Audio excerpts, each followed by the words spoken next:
There is no tomorrow. There is no tomorrow. Hey, hit her shit. Get him shit. Yeah. Get him ShowTime. Yeah. Get him shit. Yeah. Hey. Hey. Yeah. Hey. Back with another episode. Hey. Come on. ShowTimeSpeaks. We back with another episode. Episode 4. Listen, if you haven't liked, subscribe, hit the YouTube channel, hit the Spotify. Listen, hit them all. Because we coming with full force. We got my boy back in the building. ShowTimeSpeaks. We got Kenny Rez in the building. Talk to me, Kenny. What's going on, yes, man? Sir. Yes, sir. Happy New Year, man. Happy New Year. It's blessed to see another year. Yeah. New things coming, big things coming. I'm happy to be here, back again. How you feeling, ShowTime? Man, I don't know, man. I'll be so excited about these moments, bro, because you know, we talked about these moments for so long, and just to be in the building, you know what I'm saying, and just continue to keep building off of this energy, man. I'm just so overwhelmingly excited, bro. You know, it's 2024. You know, we got some big things on the. It's just, I don't know, man. I don't even know what the words to say to all of this is, man. Right. And if you got one word for 2024, She, what would it be to live by? What would that be right now? Man, that's a good question, man, because I got so many different things that I want to do and so many places that I want to go. I want to be very, very, like we talked about, I want to be relentless, man. I like that. I want to be relentlessly, I want my effort to describe who I am. Mm-hmm. I want to, you know, I don't want to take no for an answer. I just want to be very intentional with how I act. Mm-hmm. And I talked about it in my last episode, but I'm hitting the ground running. Yeah. You know, ain't no more talking no more. Yes, sir. Let's go and do it. I like that. Well, you know, as we get this thing prepared, we got a special guest that's in the building. The GOAT. That we are very, very, very, very excited to have. You know, he's been coaching for about 17 years. He's got 145 wins underneath his belt, a ton of conference championships, went to the Division II Final Four this year, produced multiple pro athletes, is a husband, a father, Coach Jim Clements. What's going on? Let's go. Let's break the ice. Let's go. How you doing, Coach? I'm doing good. Man, like you're here, man. Like, what is it like being in the building with two of your former players? You know, like, explain that feeling that you feel right now. Well, it's I guess you could, you know, walking in the door this morning, it was you know, kind of like a comfort, you know, like a family situation, knowing both you guys as long as I have, and your stories and what you guys have done to get where you're at today, and how you inspire people, you know, and train young kids, and you're doing it for all the right reasons. It's exciting to be a part of it, and I'm glad to see that the situation that you guys got going here is pretty sharp. See my man Bernard back there snapping photos, my other guy. So yeah, I mean, it's really cool what you guys are doing here, and I'm excited to be part of show number 4. Yeah, that's what's up, man. And just to piggyback off that, I just want to tell the folks how we met. I don't know if you remember, Coach. For those of you guys listen to my episode where I got cut from Westchester, and I'm assuming you was at Del Valle before, but you was at Kutztown. You just got the job at Kutztown. 2 days after or whatever, I got cut, and I gave you a call, man. And the first conversation, my cousin Daryl Scott was on the team, and I asked him for your number. And he was like, yeah, Coach Clem just got here. I'll give you his number, da-da-da. So I called Coach Clem up. Mind you, he just got there. I'm like, yo, Coach, I just got cut, man. I don't know why I got cut, but, you know, I'm looking for a new home, and can you make something happen for me? And you told me, look, man, I just got here. I got like 150 kids. Right now, I don't even know what's going on, man, but first thing you got to do is just apply to the school, man, and then we'll see what we can do. And long story short, I'll never forget this call. You gave me a call, I want to say a week or two before camp, and told me, like, yo, man, you know, I saw you enrolled into the school. You got into the school. I got like 2 spots left for camp. Can you make it happen? Can you come? I said, Coach, I don't even need to try out. I don't even need to try out. Yeah. I'm thankful for the opportunity. Yeah. I'm guarantee you, you won't regret this. Won't regret this choice. And you know, from there on, it's been history, man. And I appreciate you for that. Seriously, you changed my life. Well, absolutely. But you took advantage of the opportunity that you got. You know, someone might have told you no, and you said, "Hey, next opportunity." And I was fortunate enough to be that guy. Yeah. You know, and you were awesome with our kids. You're awesome in the locker room. You're a great teammate, and that's what we look for. And you shined on the field for us. And I still remember when we played Westchester at Westchester. You had a hell of a game that day. Yeah, You were nasty that day. Yeah. You were staring at the sidelines after smacking people. And people didn't know that.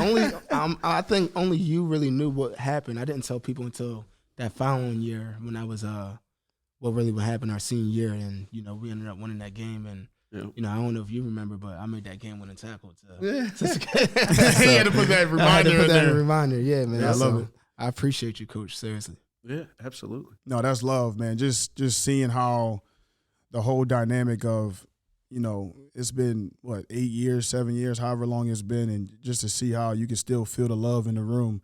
You know, our relationship, you know, it runs very, very deep. You was my first head coach that I've had in college. Man, I remember the first time I met you and heard you do a speech at Del Valle, and I knew from there on, I knew you was the person who I wanted to play for. You know what I'm saying? You would get those beady red eyes. You'd be spitting on everybody, and you would be just – I never seen nobody as passionate as you. Man, I can go on and on about, you know, what you mean to me. Hearing Kenny tell his story about his relationship with you, you know, really, you know, it resonates with me because, you know, I never had a guy who cared about me as much as you and Coach Greco did during that time. And like Kenny said, man, you definitely helped change my life during that time. I was sad when you left. You know, we'll get to that, you know, later on in the show. But, you know, I just want to tell you publicly how much I appreciate you too. I appreciate you a ton. You know that. Oh, hell yeah. You've done an unbelievable job where you've come since when we first met, and the hard work you put in. And when you talk about players, you know, success stories, kids that you've had that have gone on and done really well, they all have got that one thing in common. It's that work ethic and that desire to be better. And you were on the forefront for that for all the guys I've ever coached. I've been coaching longer than 17 years though, just to make sure. Well, hey, I know. Head coach. Feels like I've been coaching 30 years. You've been. We're gonna get into that whole story about how you was a GA at Widener and all that. Oh, you don't bring up the W word. Yeah, we're gonna bring all of that up today. But yeah, let's hop into the next segment. I want the people to know who Jim Clements is. I want you to give people, you know, let's tell the people who you are, you know, like what you stand for, where you're from, your background on, you know, who Jim Clements is. I'm a southeastern PA guy. I used to say Philly kid, but I moved out of Philly too soon to be considered a Philly kid, of course, for all my Philadelphia people out there. I grew up above Fern Rock in Oak Lane, 6521 North 11th Street. Talk to us. Went to Stetzer Elementary. We had to get bused to 5 Points, our Savior Christian Academy, and then we got kicked off the bus. So then we had to take the SEPTA. Had a great childhood. Parents were divorced when I was young. I grew up with my two sisters, my mom, my grandparents. We ended up moving to Jenkintown when my sister had to go to high school. Jenkintown's a small little town, right up, you know, it's might as well be a private school. So we moved there. And, you know, it was being raised by my mom and two sisters, really. Didn't have a lot of male figures in my life. My dad was in my life, but not as much as I would have liked, obviously. And sports was always that outlet for me where, you know, I got to hang out with my buddies and play sports, and coaches meant a lot to me growing up. So I always had a connection in that regard with athletics. And I always wanted to coach because I wanted to be around competition. I want to be around guys that are all driven. I think that's what makes my job. It's not even a job, right? Yeah. I mean, I'm just fortunate to be able to coach football and be around great guys. But that's, I mean, I grew up, my mom meant a lot to me. She wouldn't let me play football at first, you know. She thought that I'd get hurt. and I was one of the bigger guys out there, which I tried to explain to her, but she didn't want to hear no parts to it. But back then they didn't have email. There was no cell phones. There was none of that stuff. So I forged a signature on the physical form. Wow. So I started playing without her knowing about it. Yeah. And she probably found out about week 4. I remember we were playing at Jenkintown High School. I was at 7th grade, and she came. I saw her coming up on the field, and my buddy's like, "Oh my God, your mom's going to come out here and drag you," because everyone knew my mom. She doesn't play. She didn't play, yeah. And she didn't. She just walked around and went up to the stands. And fortunately, at Jenkintown, you never left the field. You had to play offense, defense, kick. Yeah. We had like 20 kids on our team. Yeah. So after the fact, she was really she saw that I was having a fun time and I wasn't going to get hurt, and she never missed a game after that. And then I lost her this summer, which was really tough. And so, you know, family means a lot to me. When you ask about who I am, I'm a family guy. My sisters live in the area. I've had 3 coaching jobs at 3 different schools in my 25 plus years coaching, all 30 miles apart, you know. So this area means a lot to me, family, friends. That's who I am. I mean, I'm a teacher at heart. I love football. I love my family. I want to do well. I'm very competitive. You know, I don't want to lose in anything that I do. Even when I play my kids in games in Monopoly, I'm like undefeated. Yeah. You know, so Talk that talk. you know, so I'm just a competitive guy, and I enjoy sports. And I enjoy my family. I'm pretty simple in that regard, I guess. Yeah. Nice. So how did you, I know you talked about it a little bit, but how did you actually get into coaching? Like, what was the first, did you play in college football? Did you, slightly after that, did you get a GA job? Like, how did you get into that? Yeah, I played all 3 sports growing up: baseball, football, basketball, and I always knew that I wanted to coach. You know, to me, it wasn't. I could have coached basketball and been happy. Yeah, could have coached baseball and been happy, but football always was my number one love, and I that was the sport I excelled at the most. So when I went to college, I played at Widener. Had an opportunity to play for Bill Manlove. He recruited me. Bill's in the GOAT. Yeah, he is the man there. Yes, he is. National Football Hall of Fame, won 2 national titles at Widener. I remember driving around in Bill's car when he was driving me around Chester, driving me around Widener, and just talking to him. And I had very few choices back then. My grades weren't that great, unfortunately for me. Yeah. But fortunately, I was, Bill Manlove took a shot on me, and I started as a freshman. We were pretty bad, so I had to play both ways. I played offense and defense. At Widener? At Widener. Wow. We weren't very good on offense, so they took some defensive guys, and we played offensive line. And we ended up not having a great year, and they made a coaching change there, which to me was ridiculous because the guy's such a great coach. Yeah. He ended up leaving and going up to Delaware Valley College to be the head coach, which is ironic. Yeah. And then Bill Cubitt came in, and Bill just did a really good job. Yeah. We ended up going 9-1 my senior year. We made the playoffs. We ended up beating Dickinson in the first round. We lost to W&J. We had a really good team. And I had to do an extra semester, to do my student teaching. Yeah. Because I wanted to be a teacher. So I was studies ed. And then while I was doing that, I said, I'll be a student assistant, help out with the offensive line, and just really loved being a part of it. I didn't work as hard that first semester in regards to being a coach, just more or less observing what other coaches did and try to put my 2 cents in. Yeah. I wasn't like on the staff. I was just a student assistant. I graduated and then went on to high school. I coached at Jenkintown High School.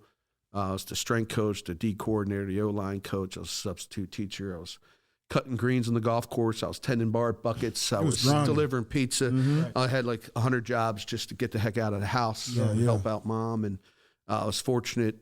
My wife, not at the time, my girlfriend, she was at UNLV.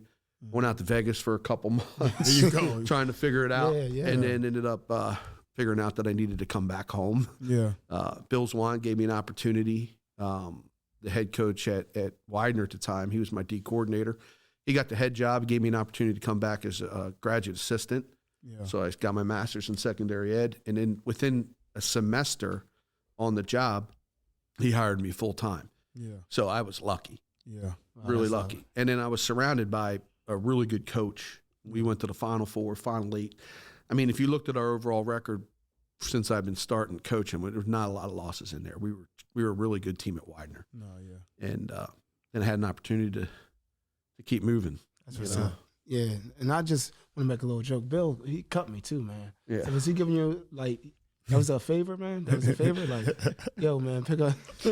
I'm playing with you. I'm just What's the truth? Give us the truth. I'm just playing. Well, I did get a call from Gerald Toney. Oh, you did? Yeah, there's no doubt about it. Wow. No, yeah. Shout out to Coach Tony. That's my guy, too. I love Coach Tony. Tony called me up about you and said, That's hey, love. look, That's love. I didn't even know that. It's all connected. And I was like, absolutely, and at the time, you knew what we were dealing with at the time, right? So we needed some change at Kutztown, 100%.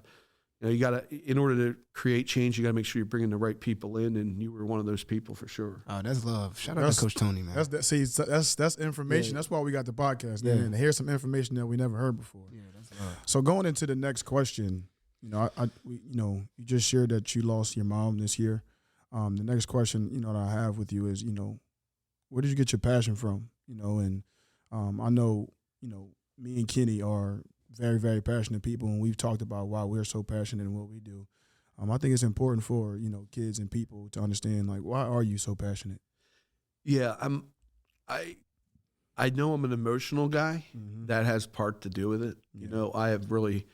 I can get super happy, and I can get super frustrated at times. So controlling my emotions is something that I need to do a better job of. But the passion part of it is the part that drives you, right? Yeah. To me, I just love what I do. I want to challenge people. I want to see them succeed.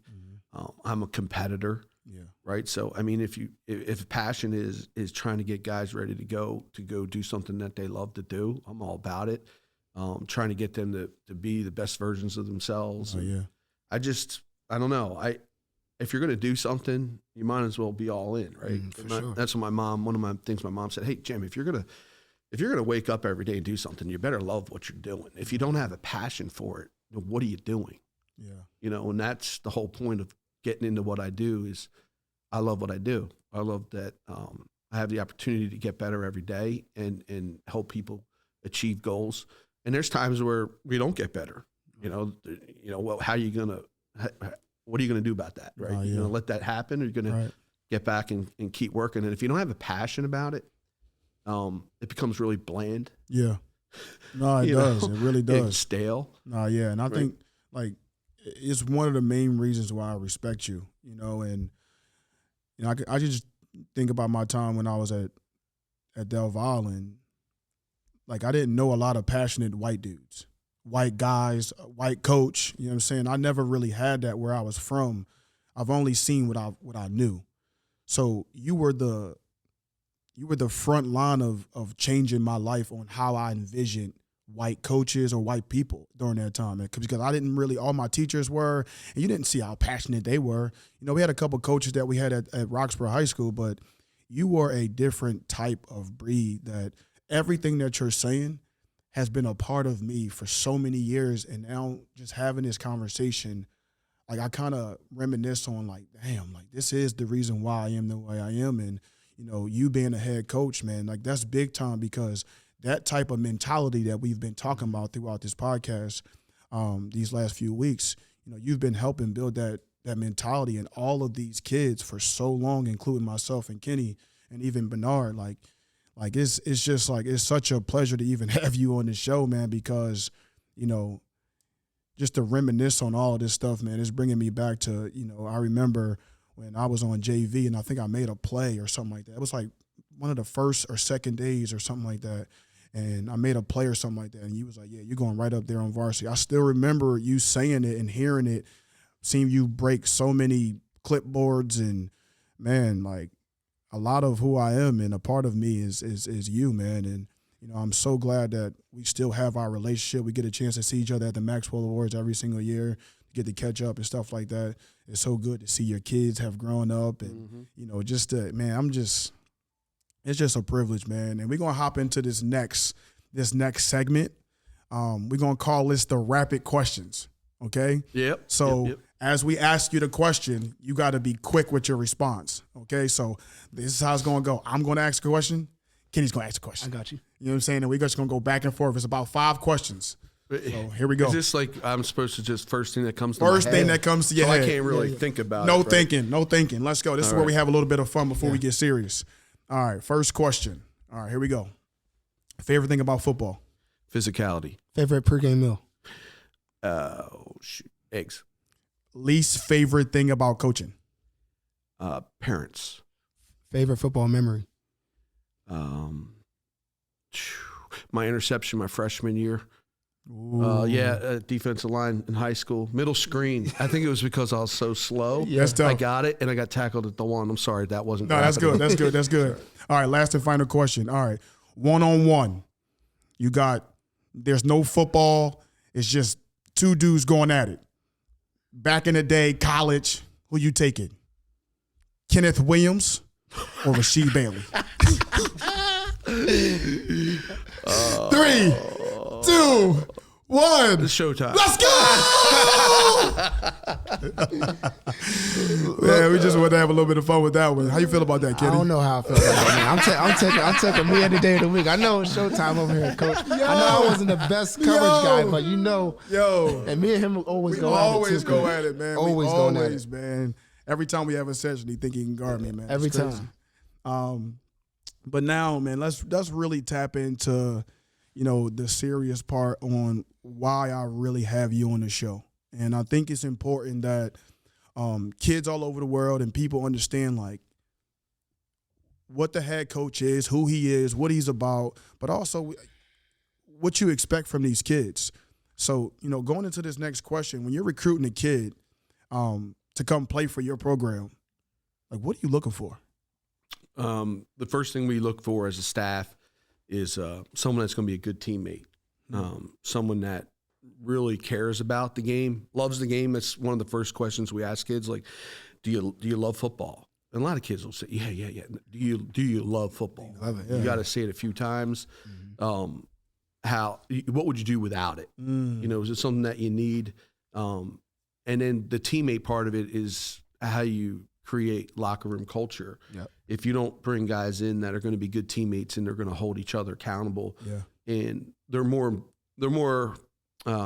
concerned about not letting their team down than they are about their succession. You know what I mean? Their success. Yeah. So we want guys that don't want to let each other down. Yeah. That's the biggest thing we look for. Guys that are going to be great teammates and guys that love football. No, yeah, that's huge, man. I think every kid needs to understand these coaches aren't looking for you to be the flashiest, best guy, but can you fit into their program? Yep. Can you fit into what we're trying to build here so that we can go and win championships together?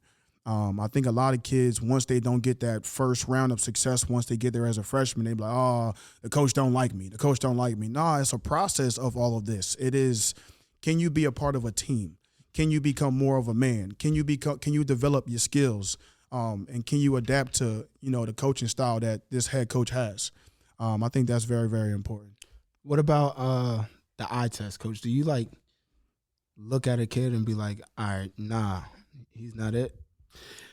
Because it's up and down. Because I got a lot of youngins. I train a lot of kids right now. Yeah. And a lot of the things that they're hearing from coaches, like, he don't pass the eye test. He's not big enough. He's not. So how do you get past that? It's definitely there. I mean, it's the elephant in the room, right? When you're going to recruit a kid, you're looking at the kid from the floor up. Right. How long does he have room to expand? Is he, is he a guy that's how old is he? Is he 15? Is he 17-year-old and a senior and he still, has a size 13 shoe, but he's 5'10" and a half? Yeah. There's a spurt there. So it is important that you're looking for guys that you feel fit the room. When you're recruiting a defensive lineman. Is he going to fit our room? Right. Now our D-line room could have guys that are 5'9" up to 6'5". We had one. Yeah. I remember. Yeah. So to me, the eye test is something that we do. But to me, when you throw on the tape and you watch the performance, that's the most important thing to me. Or if you get to go see him play live in a game, and how his teammates respond to him as he's playing, how is he on the sideline, how is his body language? That to me is the key. So I'd rather look at their body language than to see, hey, this kid's 6'5", trust me, there's a lot of big kids out there. Yeah. And there's, you know, it doesn't mean that they're going to be good football players. Yeah. You know, And not to cut you off, Sheet, but looking at the tape, right, too, when these high school kids are making tapes, right, a lot of them are making tapes like 7 minutes long. Be real, how long, like, when you turn the tape on, how long is it before you be like, all right, this is not it? Like, what's going to catch your eye on that tape for a kid for you to keep looking at it? Yeah, it depends on the position, but a lot of it is how explosive they are. Okay. You know, so take, for instance, we're going to take defensive line. Line. DB. We'll take DB. All right, so is the first 7 clips him blitzing off the edge, unblocked, making a tackle that, he should make? Right. Is he beating someone to the ball? Is he how is he in his back pedal? Is it all cover 2? Like, is he all flat plays? So you got to have a version of, hey, we're looking at DB. We got to see him in cover 2, cover 3, quarters, man, all that stuff. You know, to me, that's important, so we can see how much the Swiss knife army. You know what I mean? Like, what else can this kid do? Right. So, I mean, am I watching the whole 7-minute tape? Sometimes I am if I'm intrigued. Yeah. Like, if this kid's it, and I'm like, this kid could play. Yeah. I'm gonna watch the whole thing. Yeah. You know, if it's after the first 7 tapes, I don't know about this kid. He shows something. Sometimes what I'll do is I'll go to his other teammates. So if he's a DB, I'm gonna go pick the all right. Let me go pick the next DB on the board, and I'm gonna put him on, but I'm gonna watch the other kid. So everyone has good highlights. Yes, 100%. You know what I mean? What's he doing when he's not a highlight? But really watching a full game. When it gets down to it, we watch as much as we can. We want to see how kids are in the second half, how they are in the fourth quarter, how they're reacting, you know. And the other thing is you have a quarterback that, you know, his first few, he's just throwing verticals, touchdowns. He runs one in, scores a touchdown, you know, or he gets, you know, does his teammates go pick him up? Are they excited that he scored? Right. You know? Right. Because he's the guy who's going to be leading your team. Yeah. Right. You know, so there's a lot of tricks to the trade, how we do it. The key is that your whole staff's working at it, right? Yeah. Everyone's doing their job, and then you're trusting everybody's evaluation. Now, do we disagree at times? Absolutely, but we get to go meet them in person, see what they are, talk to their coach, talk to their other people in the league. You know, we'll go talk to a different coach. Yeah. Say, hey, how'd you handle that Rasheed Bailey kid? You know, what'd you think of him? You know, or what'd you think of Kenny Williams? How were those guys? And then we get a good feel, you know, from the other coaches in the league too. And that's a good point. I think that when you're not getting your way at these schools, or you don't feel like it's flowing the correct way for you, you have to understand your demeanor and what you're doing and how you receive information, how you respond, what your body language is. Let's say you decide to leave Kutztown, for instance, and you want to go to Westchester, or you want to go to Del Valle, you want to go wherever. These coaches are talking to each other. They have a verbiage that they're in it for each other as well. It's a whole community, and people need to realize that. So when you're trying to badmouth somebody, or you want to cuss some coach out because you didn't agree with him, or you guys not on the same page, always understand that news travels far. So always be cognitive and thinking that, like, all right, if I act like this might have a repercussion if I respond in a way where I shouldn't be responding. So always think about how you're acting at these schools, what you're doing. And I talked about it. A lot of these kids like to bring their at-home mentality and bring it into the school. They get real ignorant. They miss class. People will find out about what you're doing. Always be on your P's and Q's when it comes to being at these schools, being on these football teams, because it just might hurt you in the long run. So always make the right decisions. Always put yourself in the right position, because you never know who's talking. Yeah, and especially if you want to continue to play, and you got NFL teams coming in and watching practice, and they want to see how you're competing, you know, and then they're going to talk to you. Hey, how is he in the classroom? Exactly. How is he off the room? What type of teammate is he? You don't want to have to, you know, you want to be able to, hey, he's one of our best guys, you know, because you're not going to make up a lie. No. Because when you have that kid that can do it, they're not going to trust you or believe you. And a lot of high school coaches are, the good ones are really honest with you. And they're like, hey, this guy can play in your league. And a lot of coaches think their kids can play in our league, they need to come out and watch a game. Yeah, 100%. But there's a lot of good ones out there that don't steer you wrong. No, yeah. For the next question that we have, Hold on, Sheev, one more thing. Okay, go ahead. Also, right, what's your take on kids playing both sides of the ball? Like, do you look at a kid who plays both sides of the ball more than a kid who plays one side of the ball? And also, what about a kid who plays multiple sports? Are you into that, or is just like, if he's a good football player, he's a good football player? No, that's a great question. I love kids that are multi-sport kids, guys that aren't burning themselves out 12 months out of the year, guys that are competitive on the basketball court, guys that are competitive in the wrestling mat, guys that are out there playing lacrosse, running track, baseball. To me, that's huge because you're getting coached by not just one staff. You got multiple staffs that are coaching you. Yeah. You got multiple different types of teammates that you got to work with every season, right? A lot of crossover in high school, right? Same teammates from each sport to each sport, but at the same time, how they using their body in different ways. And you see all these ACL tears and all that stuff. I think a lot of that might have something to do with it. I'm not sure, but I like the multi-sport kid, and maybe because I was a multi-sport kid, and I love the kid that could play both ways, offense, defense. To me, if you're a really good offensive lineman and you can turn around and play defensive line, because it's going to make you better. Right. You know what they're trying to do. Plus, you get a kid that's he's on the field for 60, 70 snaps. Playing both sides of the ball, not getting a lot of rest. And then when he gets to college, he really maybe only going to play 30 snaps, and he's going to be that much more explosive and that much better, and he's going to last that much longer. But no, I like the multi-sport kid. We've had kids come to camp, and we've had them playing tight end on scout team, and this kid's He may not be a tight end, but he's tough as nails. Yeah. Let's flip him around and play him at D end. So there's ways around that.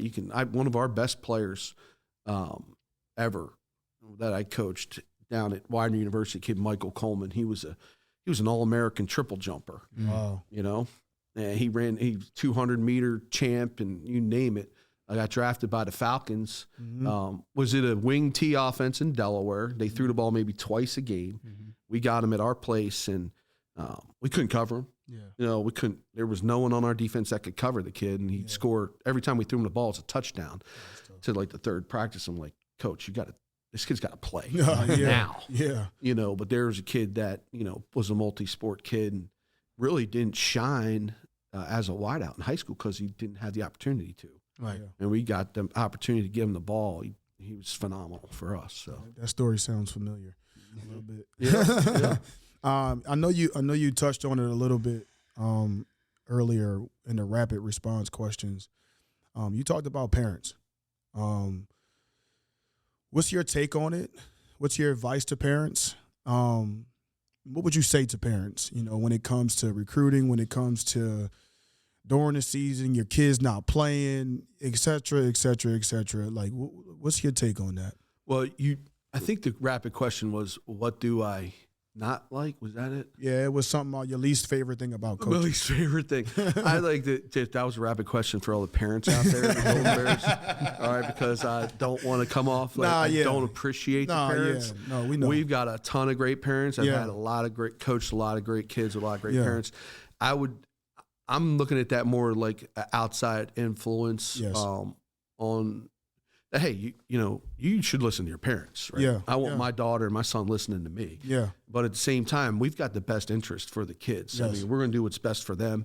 We're going to do what's best for the program, and they're going to be better for it. Yeah. We're not, so it can be difficult at times. Yeah. The way I deal with it is when we recruit them, we're honest. I mean, you can't tell them one thing and do the other. We're honest. Right. This is how it is. This is how it's going to be.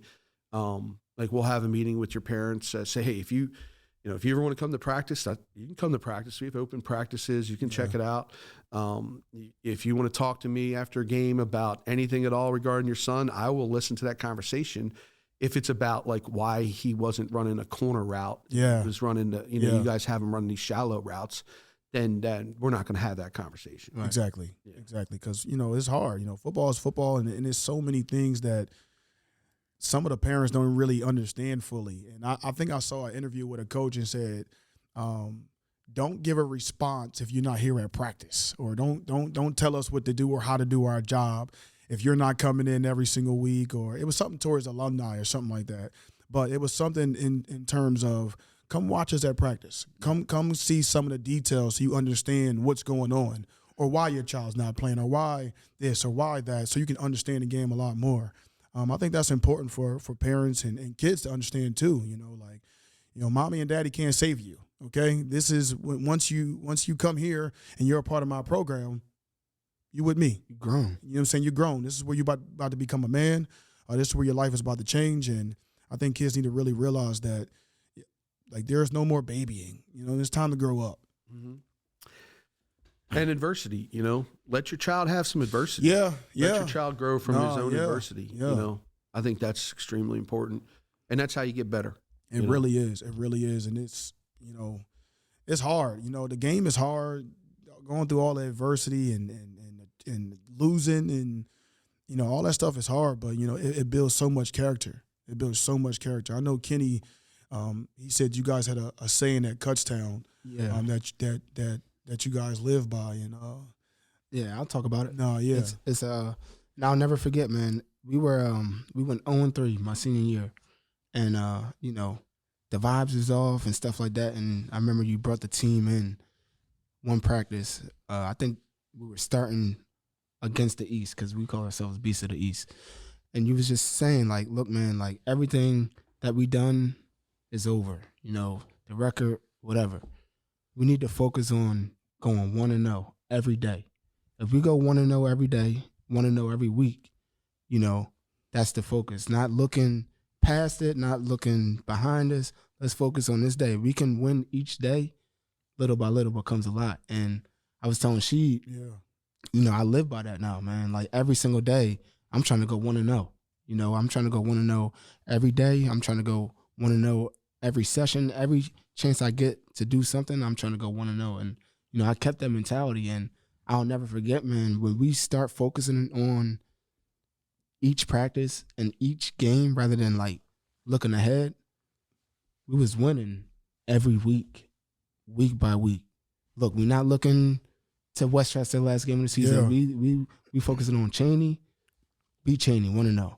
We focusing on Millsville, beat Millsville, 1-0. Yeah. Ship, 1-0. The next thing you know, bro, again, little by little became a lot. We went 0-3, then we was, in the East, 7-0, and ended up getting a chance to play in the PSAT championship, which, still got a little sour in my mouth. And my bus got messed up. I ain't gonna talk about that, coach. Yeah. But, it's funny. Man, That's crazy fun. though, It's man. really funny that you say that, because that's something that happened this year. You guys went all the way to the Final Four. Yes. Like, talk about that. Well, yeah. I mean, when we drove back from that example from 2016, where, again, it's if you get an opportunity to win the East and play for that championship, then everything's going to work itself out. Mm-hmm. So going 0-2 to start isn't, obviously it's not what we want to do. Yeah. But we look back at 16 and say, hey, we were 0-3 at one point and got it done. I mean, this isn't out of our range. This isn't something we can't complete and finish. And we won 12 straight games, which was the first time ever in school history that they've ever won 12 games. And there was a lot of close games in there. Yeah. There was a lot of adversity in there. We won an overtime game. We had a couple nail biters in that game, in that season. Yeah. We grew tremendously as a team. And then we just saw, like, our defense had to carry us a couple games, and then here our special teams carried us a game. And if we can just continue to grow and get better and go 1-0, but play better complementary football, we get all three phases of the game cooking, we're going to be hard to beat. Yeah. Mm-hmm. And we did. And, like, we played that championship game, we played Slippery Rock. We had all three phases cooking. I mean, we were beating whoever came up that day. Talk coach. So we played great, man. And the kids, I mean, it's one of those games where you just, everything's going right. Yeah. Guys are bought in. Guys are doing their job. Yeah. And they're doing it at a high level. Yeah. It was awesome. It was a great experience, and then we were rolling into the playoffs, and hey, man, there's nothing we can't do. We had to sign Jordan Davis, one of our running backs, had wrote a sign in the locker room, like Kutztown to McKinney, Texas. And we were 0-2, and that was on our locker room. Talk that so talk. we were one game away from getting to the national championship after going 0-2. Yeah. And that's a lot of kids just refusing to give in, you know, never say die, just keep fighting. Yeah. Right? Good things are going to happen to those that work hard. Facts. And that's what we do. Man, that's love, man. I ain't gonna lie. Me and Kenny were tuned into the game. I forget which game it was where what's his name? Got the pick six. Anton. That's my guy. Shout out to my guy. Shout out, listen, that pick six was crazy, bro. Listen, talk about that moment during that time. Because that really sealed the game for you guys to go to the Final Four, correct? Yeah, there's a moment before that, too. Let me throw this one back. We're at Charleston. Mm-hmm. We're on the road. We're down 14 with about 5 minutes to go. Mm-hmm. We're down 14. Mm-hmm. We've had success in our kick return. We had taken one down to the 10 and scored. So then they start popping the ball up. And the one they kick out of bounds, we said, shoot, kick it again, because that's our best play. They sky kicked it again. Our kid Burkhart, backup running back, who's at the second level, took it to the 1. We go in and score. Very next play, we run out, we score. We go for 2. Boom, we get it. We're down 6. We kick the ball off. We get a big pick. 3 plays in, and we end up winning the game. That's crazy. Down 14 with 5 minutes to go. I got the chills, man. Right? So then we're like, all right. We did not play our best game. We did not play well, and we ended up finding a way to win that game. And we go to Slippery Rock, a team we had just beat prior. And it ain't easy beating a team twice in 3 weeks, especially a team of that caliber. Yeah, and we really laid it on them at our place. So I mean, they were out for bear, and we're up 7. There's 4th and goal from the 3. We gave the quarterback a lot of different looks all day. We've done pretty well against him. He's 0-3 against the Golden Bears. There you go. Talk that talk, Coach. All Come on now. And Anton did a great job. He's in man coverage. They're running a little slant. Anton's inside of it. Yeah. He pumps it. Our backer falls right underneath it. So he holds it, extends it. He takes the slant and goes back around. Anton just opens his hips, zone turns it, picks it, and takes it 106. And at the time, he makes the interception. You know, there's guys, go down. I was like, hell no. Keep going. Keep going. Like, we got to score. Yeah, we got to score. Yeah, and, I mean, talk about a 14-point swing. Yeah. Talk about, I mean, that if there was any momentum, it was done after that. And we had them in the red zone. As they moved the ball on us. They were moving the ball on us up and down the field. Yeah. They played really well. But in the red zone, we tightened up. They had the pick 6, and then we had another turnover.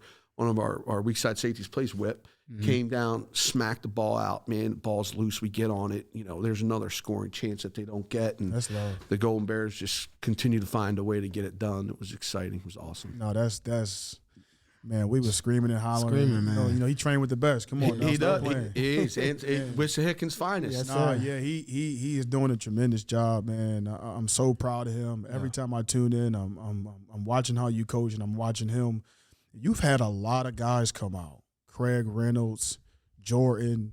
Yeah. I mean, I want to shine the light on them too for a little bit. Talk about your experience with both them and seeing Jordan get drafted and seeing what Craig is doing right now, and talk about that. Yeah, Jordan Morgan maybe played 4 games of high school football. Yeah. He's a basketball player. He started playing football. Had a couple concussions his senior year. Yeah. So I didn't play much his senior year. We were recruiting him at Del Val. I know we liked him there. We thought we got him. Yeah. And this was the season I had just left. Yeah. So I didn't start at Kutztown until March. So Jordan ended up going to Kutztown because it's not as expensive. And it was a smart situation for him. He didn't have to take out any student loans. Mm-hmm. So he ends up going there. And then I get the job the next season. Yeah. And I'm looking at this kid. I'm like, this kid's not the same kid that we saw in high school. Right. Yeah. And he just continually got better because he was very raw. Yeah. He got better and better and better. And he just worked extremely hard in the weight room. Mm-hmm. He was 6'4", 235 in high school. He graduated like 310, full of muscles. I mean, now he's like MMA. He looked like him. Yeah. I wouldn't even think about stepping in the ring with that kid, man. No, for real. He was a violent player. Yeah. He was a very non-violent off the field. Yeah. But now I see him in this MMA. When he steps in the ring or the octagon, or just like he did on the field, man, look out, because this guy's got a lot of fight in him. Mm-hmm. Really good player. got to play in the Senior Bowl. He did. It was exciting. You know, it's rare that Division II kids or Division III kids get an opportunity to play at that. It's like the highest level all-star game. And we had a kid well, John Mobley played in that game at Kutztown and got drafted like 15th overall. Yeah. Wow. You know, won 2 Super Bowls with the Broncos coming out of that game. So Jordan getting that opportunity was a real big reason. He was a lineman of the year. Just unbelievable opportunity for him, and doing what he did was pretty awesome. Craig Reynolds did not get drafted. No, he didn't. Craig did not sign an unrestricted free agency, any of that. Yep. He worked his ass off. Yes, man. he did. He got his opportunity in a Washington camp. Yep. I think probably about 80 guys in there, and he just worked and did what Craig does. I mean, you guys know Craig. Yeah. I mean, he's the hardest working guy I've ever been around in regards to how he takes care of himself, his preparation, the little things, which aren't little things. We know that. Everyone talks about little things. Little things are big things. Big things, They're big things, man. Yeah. You know, especially if you want to, you know, shine above everybody else, all these 4 stars and 5 stars, and get that opportunity. So to me, he took care of that. He got an opportunity with the the Commanders.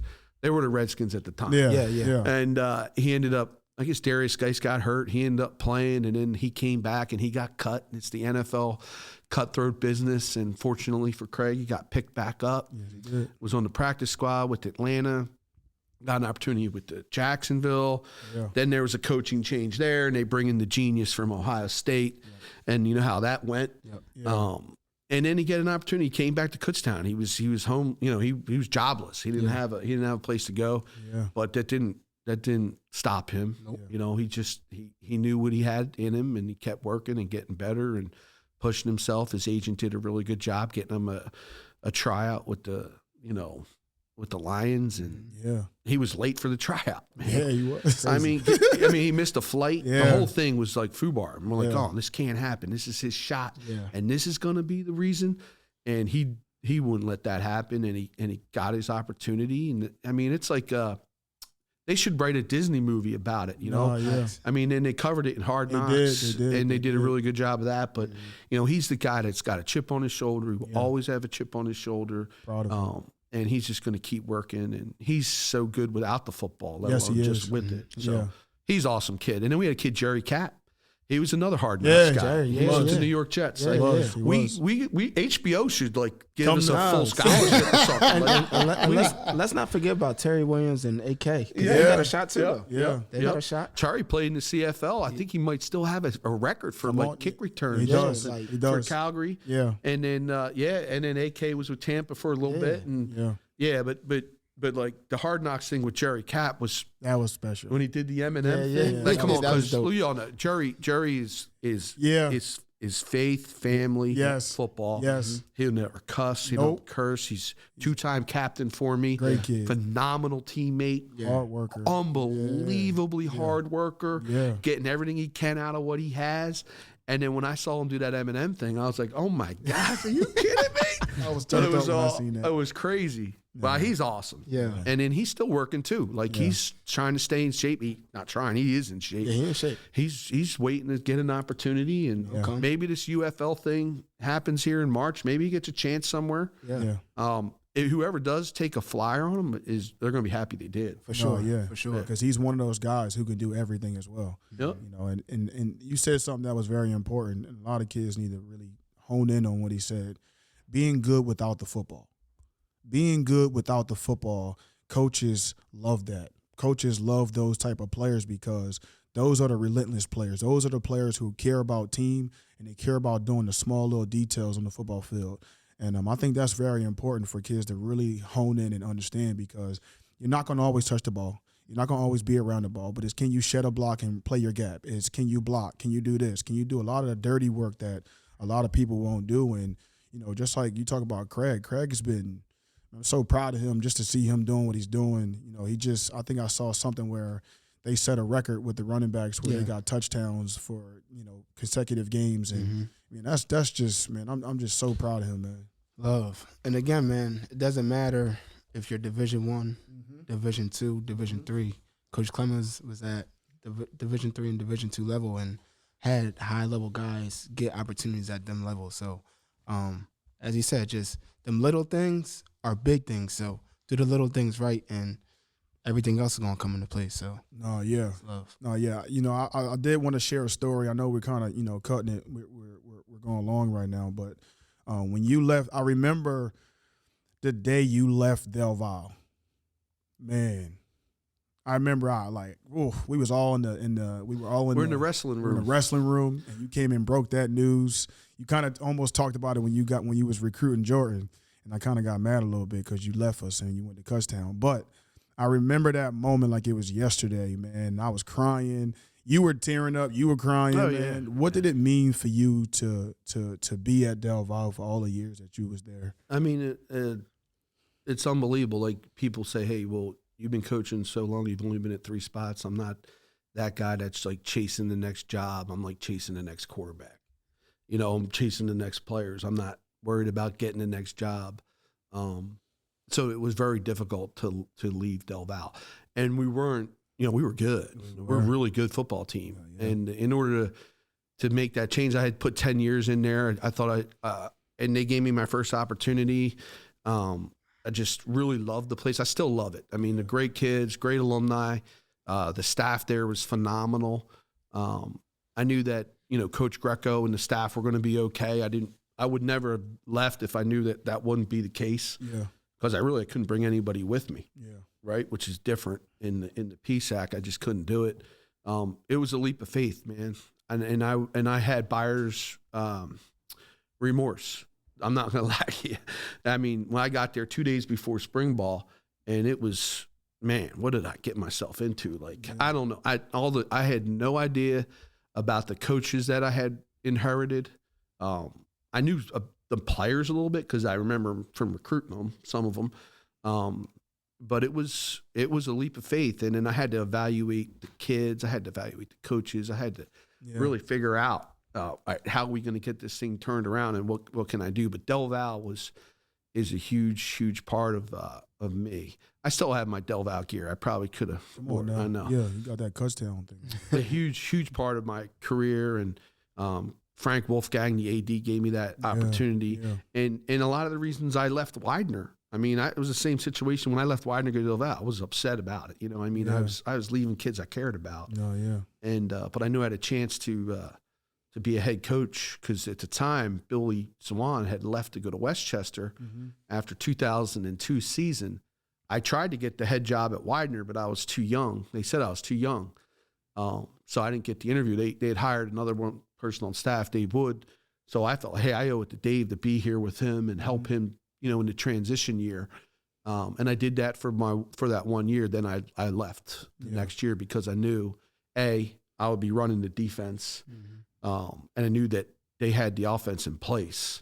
They just needed to play good defense. And I knew the head coach at the time, G.A. Mangus, and I knew he wasn't staying. Yeah. So if I go up there, do a good job, and I have an opportunity to be a head coach, which is, you know, at the time I was 32 years old when I got the job, and we were 2 years in at Del Valle. We were 24-2. Yeah. You know, we were the kings of the. You know, we were great. We had a really good football team. Yeah, I remember. So he gets an opportunity to get the OC job at Middle Tennessee State, and President Lamer's like, hey, we want you to be our next head coach. I was signing the dot no matter what. I'm in, man. I can't wait. And the biggest, the best decision I ever made as a head coach was hiring Duke Greco. Yes, no doubt, man. And then from there it was just, you know, let's have some fun. Play ball. I'm not gonna lie, you say that name, and I can't wait to have him on the show because he's another one of those guys who changed my life and who means a lot to me. Duke that's a special person. You damn sure did hire the right person for that job. I remember him looking at me, and he was the one who consoled me when you left, and he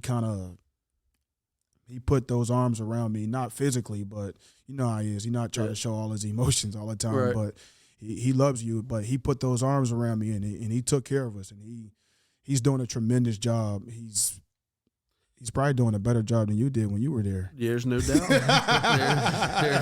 That's crazy, There's no man. doubt about it, man. It's special. It's definitely special.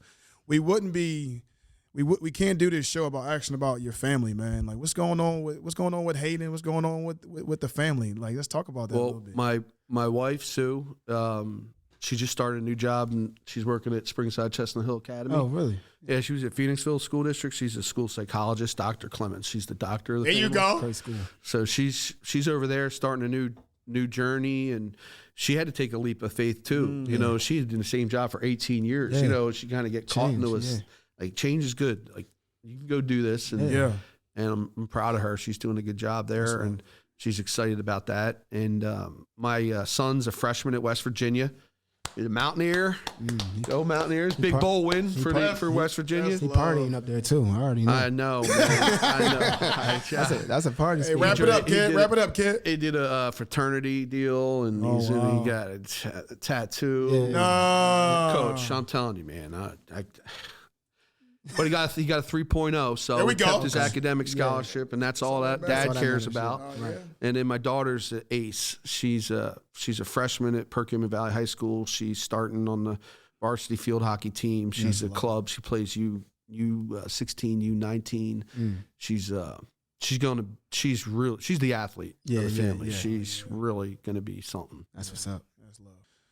Before we end any segment, before we come to a close, we call this the keep going segment, and it's basically for you to describe a time in your life where you had to pick it all back up, where you had to keep pushing through something that hurt you, that challenged you, and where you had to keep going.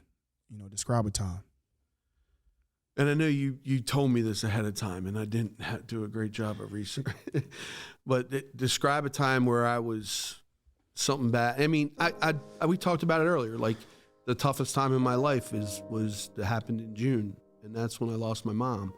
And how you respond to that. And death stinks.